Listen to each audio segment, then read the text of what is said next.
در اینترنت ویدیوی راهپیمایی نیروهای ویژه تاجیکستان در فرودگاه خورخ نشر شده است. در این ویدیو که ظاهراً از جانب خود جنگاوران نیروهای ویژه ثبت شده است، دیده می شود که افراد مسلح لباس حربی در تن گروه از یک پیراهه قسما از برف تازه کرده شده در حدود زیر کرپه قفس برف یگانه فرودگاه مرکز مأموری ولایت مختار کوهستان بدخشان پیاده پیش و قفا قدم میزنند.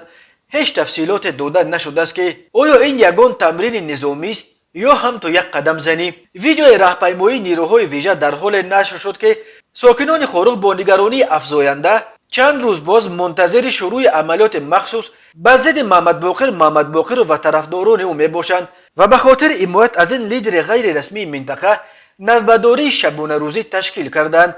ساکنان خورخ می گویند راههایی که به طرف خانه باقر در محله برخورخ می برند الکی از محله خلیبزاد بسته شدند تا نیروهای ویژه در صورت شروع عملیات آزادانه به طرف خانه باقر رفتن نتوانند. به ضد باقر بر اساس شکایت سردار اداره معارف ولایت لطفالله نوروزوف با اتهام تحقیر و لطکوب نماینده دولت پرونده شکایتی گشودند. مقامات حفظ حقوق همچنین طلب کردند که 6 ساکن دیگر محله برخورخ را که نیز به تحقیر و لطکوب نمایندگان دولت در روزهای اعتراضهای اخیر خورخ عیبدار میشوند بسپارند. حالا به نمایندگی از مقامات رئیس ولایت مختار کوهستان بدخشان جنرال علیشیر میرزانبات و وکیل پارلمان عزیز گیازاده با آدمان باقر در این مسئله وارد مذاکرات شدند.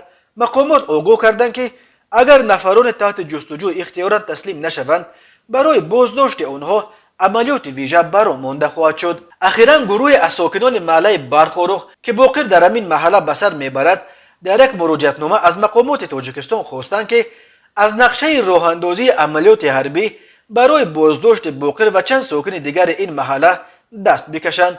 محمد باقرov افسر سابق قشونهای مرزبانی تاجیکستان 58 سال داشته یکی از پرنفوذترین لیدران غیر رسمی بدخشان به شمار می رود.